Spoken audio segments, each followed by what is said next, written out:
मेरे जीवन में आज से 10 साल पहले की एक सच्ची घटना सुनाता हूं। मैं उड़ीसा गया।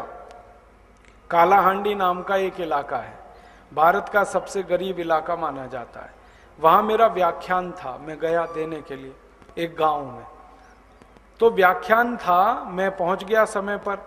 3 लोग आए थे सुनने के लिए। एक मैं था खुद, मेरा व्याख्यान सुनने के लिए, एक माइक लगाने वाला था, एक दरी बिछाने वाला था। 3 लोग आए थे। माइक वाले और दरी वाले की मजबूरी थी और मेरी भी मजबूरी थी। मुझे बोलना था, उनको माइक लगाना था, एक को दरी बिछानी थी, चौथा कोई नहीं था। मैंने माइक वाले से कहा, भाई यहां तो कोई आया ही नहीं, व्याख्यान किसको दूं? तो उसने कहा, मैं बैठ जाता हूं आपके सामने, मुझे ही सुनाओ।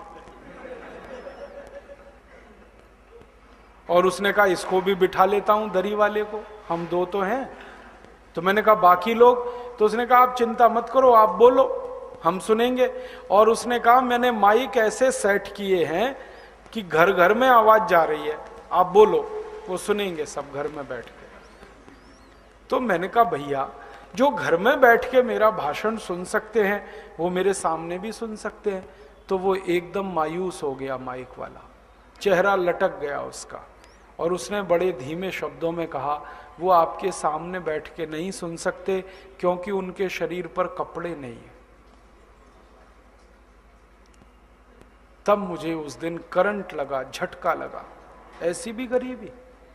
तो मैंने कहा, भाई अब व्याख्यान क्या देना, मुझे तो इनकी गरीबी के दर्शन करा दो। तो उसने कहा, चलो एक एक घर में ले चलता हूं आपको। तो सबसे पहले घर में हमने दरवाजा खटखटाया।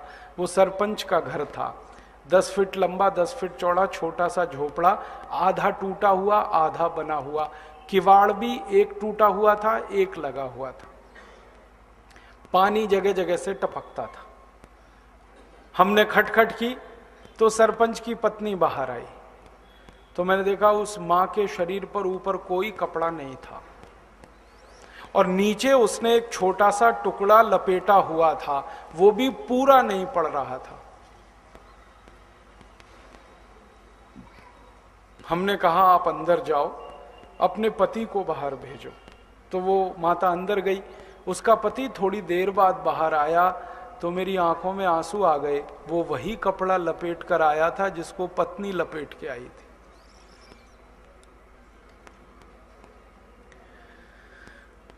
उसी दिन मैं वापस दिल्ली आया और दिल्ली में मैंने भारत सरकार के एक मंत्री से संपर्क किया और मंत्री सौभाग्य से उसी इलाके से चुनाव जीत कर आता है।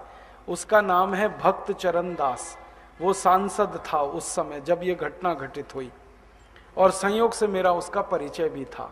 तो मैंने कहा, भाई तुम्हारे इलाके में तो इतनी गरीबी है? तो उसने कहा, मेरे ही इलाके में नहीं, भारत में ऐसे 37 करोड़ गरीब हैं जिनके शरीर पर 2 कपड़े नहीं है। 37 करोड़। तो मन में बार बार यही आता है, आखिर हुआ क्या 63 साल आजादी के बाद इस देश में? 11 पंचवार्षिक योजनाएं बनी हैं, हर साल बजट बनता है, ये आपको मालूम है?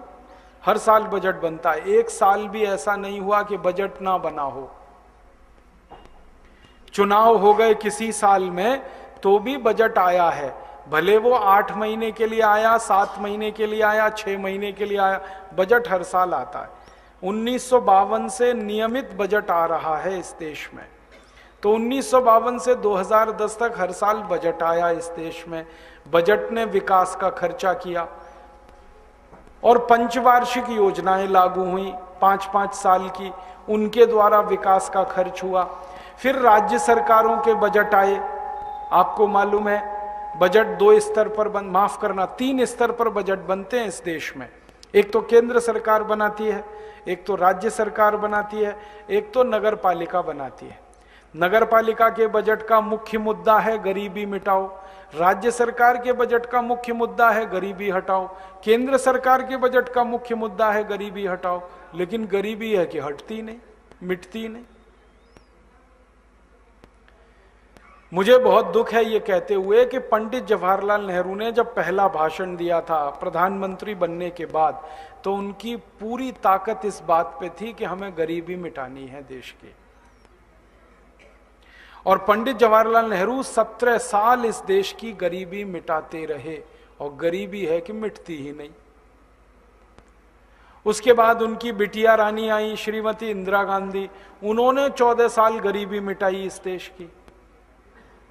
17 साल पिताजी मिटाते रहे, 14 साल बिटिया रानी आ गई और वो गरीबी मिटाती रही। और बिटिया रानी की तो योजना ही थी 20 सूत्री कार्यक्रम, सबसे पहला गरीबी हटाओ, 20 सूत्री कार्यक्रम में सबसे पहला। 14 साल की उनकी ताकत लगी, उन्होंने भी गरीबी नहीं मिटा पाई। फिर उनके बेटा राजा आ गए राजीव गांधी, वो 5 साल लगे रहे गरीबी मिटाओ। और उसके बाद तो पूरी प्लाटून है, आप जानते हो, नरसिम्हा राव आए, उस बीपी सिंह आए, चंद्रशेखर आए, देवेगौड़ा आए, इंद्र कुमार गुजराल आए, श्री अटल बिहारी वाजपेयी आए, और अब मनमोहन सिंह आए हैं। सब गरीबी मिटाने में लगे हुए हैं, और गरीबी मिटती ही नहीं, बढ़ती ही जाती है, बढ़ती ही जाती है। ये गंभीर समस्या है। अब और एक